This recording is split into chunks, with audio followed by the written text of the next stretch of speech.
Hello and welcome to KennyRoy.com. I'm Kenny Roy. This is the Ask Video Mail for the week of December 19th, 2011. Welcome back to the site to the old members and welcome to the site to the new members. The Ask Video Mail is your chance to get your question in character animation or performance answered in a video just like this one. But I need your question if I'm going to answer it, so please send me your question.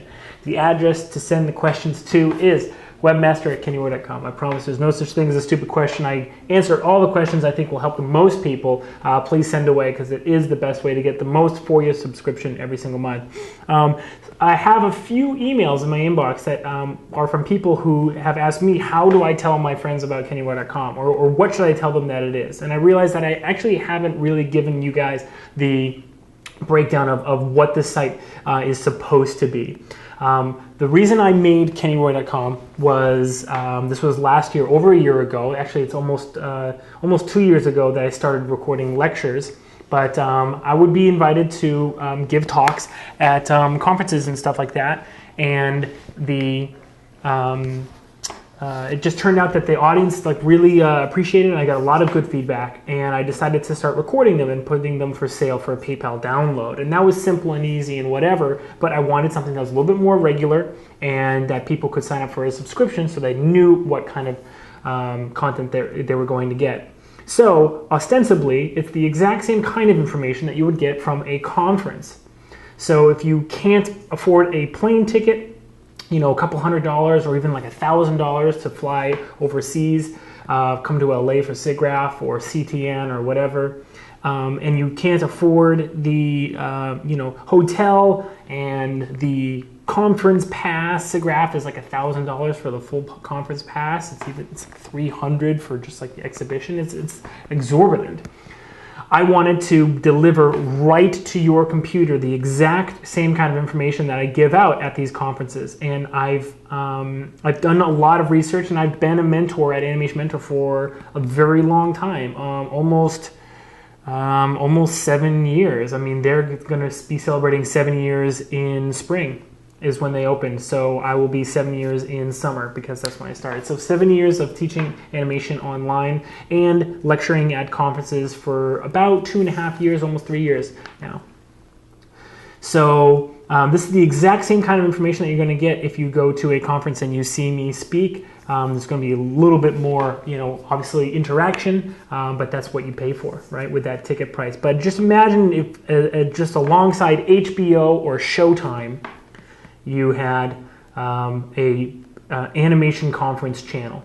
That's what this is. So tell your friends about the site and let them know that where the value lies. This is information that you can't get anywhere else, and I'm giving it to you every single week. So, but thank you for that email. I'm glad there is interest, and keep on referring people because it is highly rewarding to you guys. If you refer a member that signs up for 1 or 3 months, you get 30 days added, boom, to your subscription just like that. If they sign up for a year, you get 60 days, boom, free. I know a guy who just sent me an email. He said, I want to sign up all the people in my class, and it's like 15, 20 people. I'm like, wow, you realize you're going to be for free on the site for like 2 years? Pretty dope. Anyway, so this is a great question this week for the Ask Video Mail. Let's go ahead and jump right into it.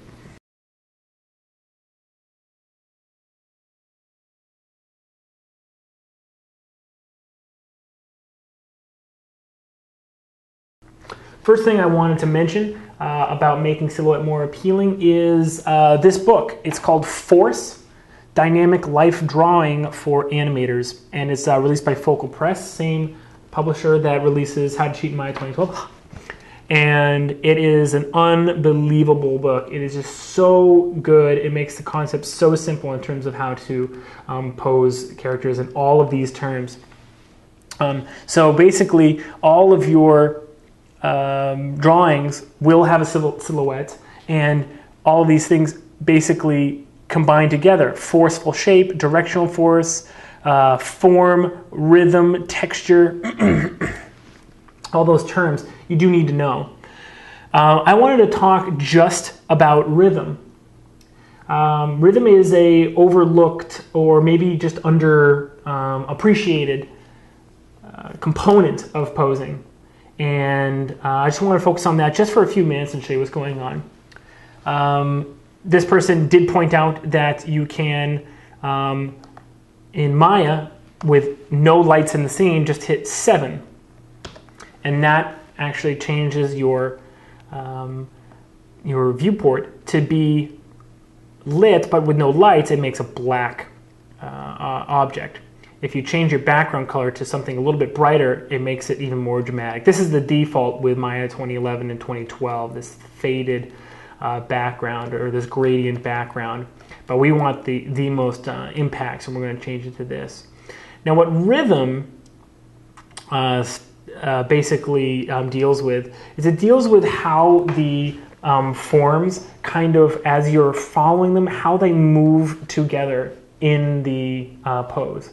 Now, within the pose, we're not talking about silhouette. So in terms of silhouette, the way the rhythms work is you can kind of almost look at the shapes, and the way the shapes, as your eye goes around that silhouette, the way the shapes make your eye kind of move and dance, rhythm, hence rhythm, is can either be strong or it can be very weak. And so it's good to have a lot of thought put into how you're controlling that silhouette in terms of rhythm when you're building your pose. So let's just take a look right here. Let me start annotate. Draw right. Oops. Here. Let's just make it a little bit thinner. Hold on. Oops. Line thickness. All right, a little bit thinner. There we go. Okay.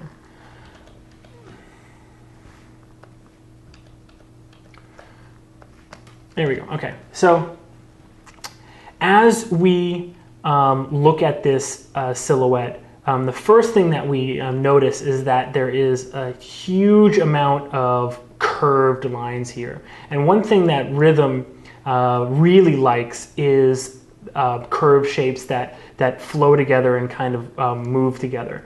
So this is a really interesting shape in terms of rhythm right here, because it almost as if like these all like kind of flow into each other and bounces off right here almost, which is nice. That's kind of fun to look at. And then you almost get slingshotted. I wonder what the past tense of that verb is. 10 points to anyone who can tell me. Slingshot around the hat, and it's almost as if like your eye, you can't control the speed. You really are in like a free fall around the edge of that hat, and then you hit a pretty sharp wall here again. As we get into this section, the silhouette kind of starts falling a little bit flat. It kind of starts losing that rhythm. It would be nice if there was like some opposing shapes down here.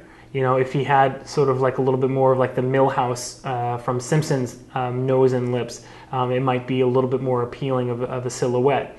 It just so happens though that my character doesn't really have all that much volume underneath his nose and his upper lip. It's actually kind of a flat character. But then it gets really interesting around here because our eye almost has this kind of like staccato like feeling as it goes around.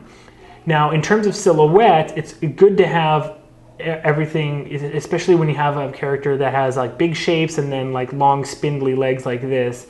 You know, if here's the body and here's the head, and the big hat right here like it is, those long spindly legs and arms, if they're just within the shape, they can get lost pretty easily. So and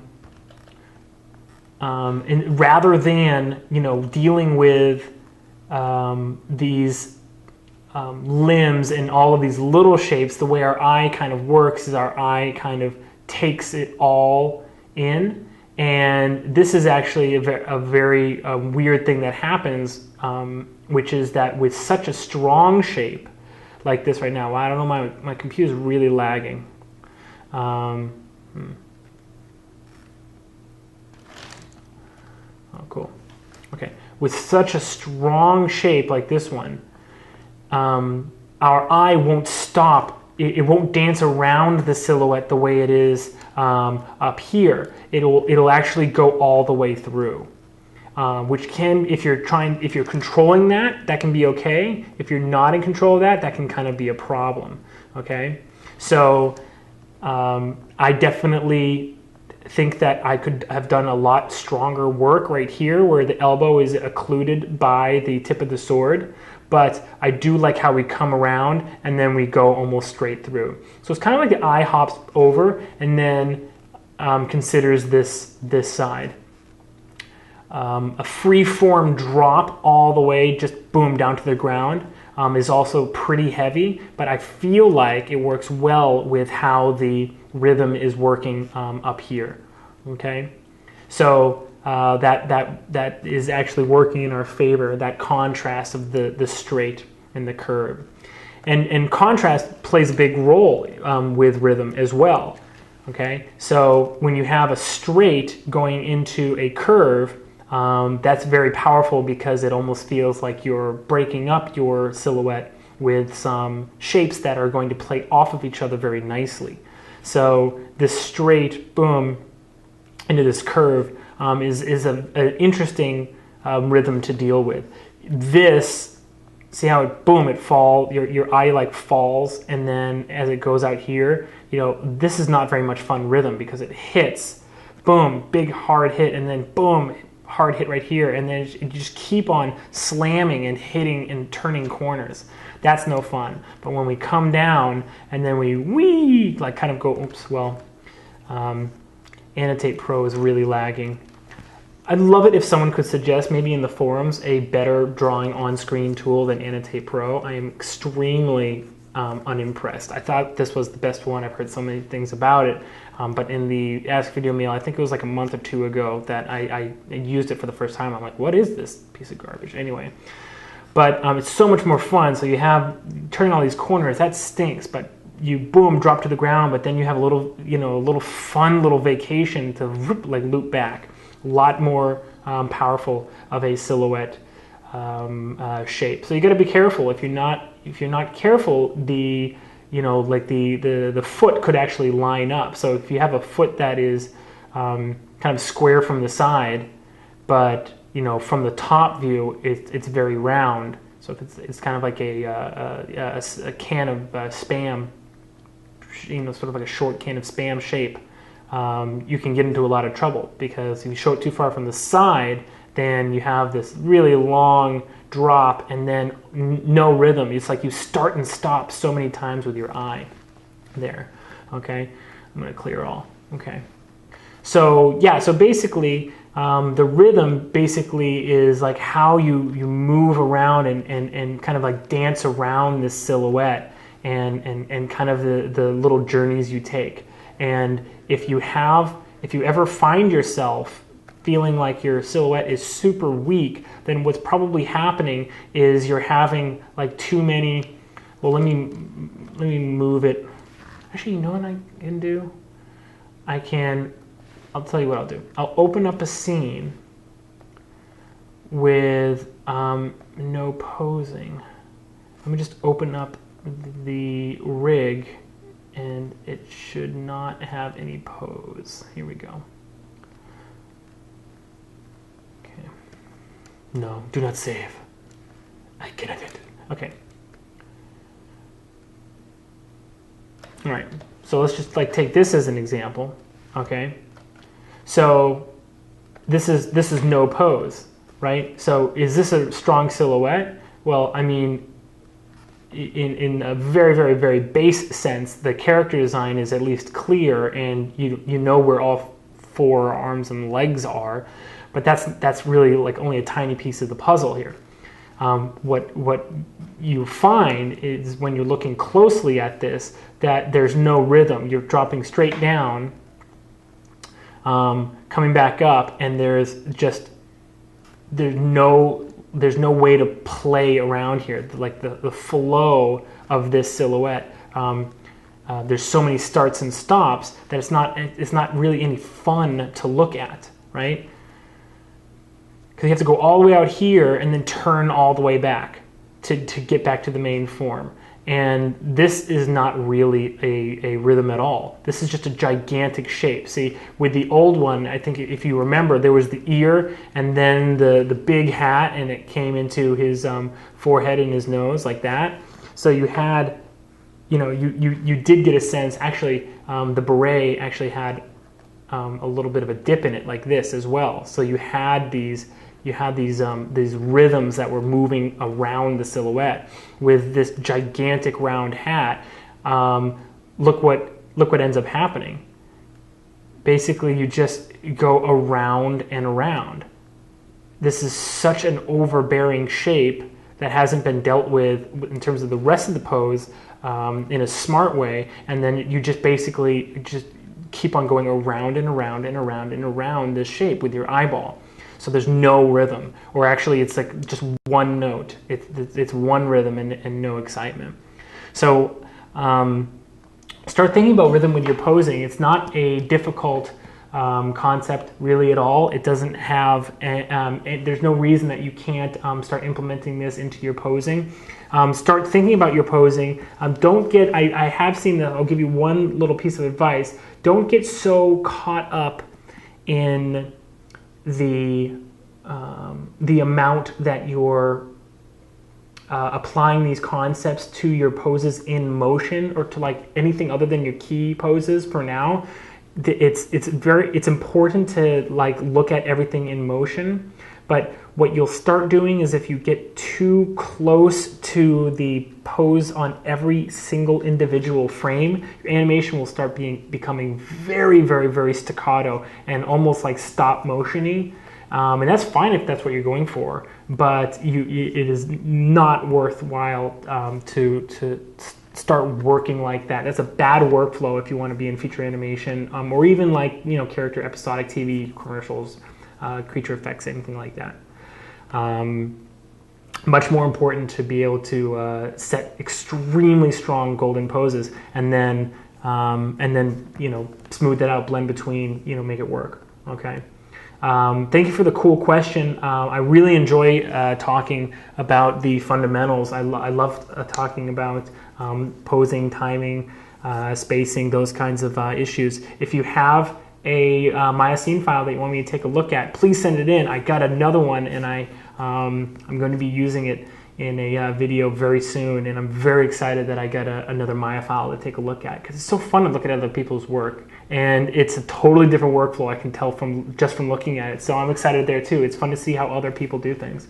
So thank you for that, and keep on sending me new questions. Don't forget the address to send your questions to is webmaster@kennyroy.com. I promise I read every single question. I answer the ones I think will help the most people. Go ahead and send it in if you've never sent it in before. It's fun and easy, and I'll at least reply to you and say that I received it and that I'll think about it, okay? Great. Keep kicking butt. Good luck with your animation, and as always, rock on.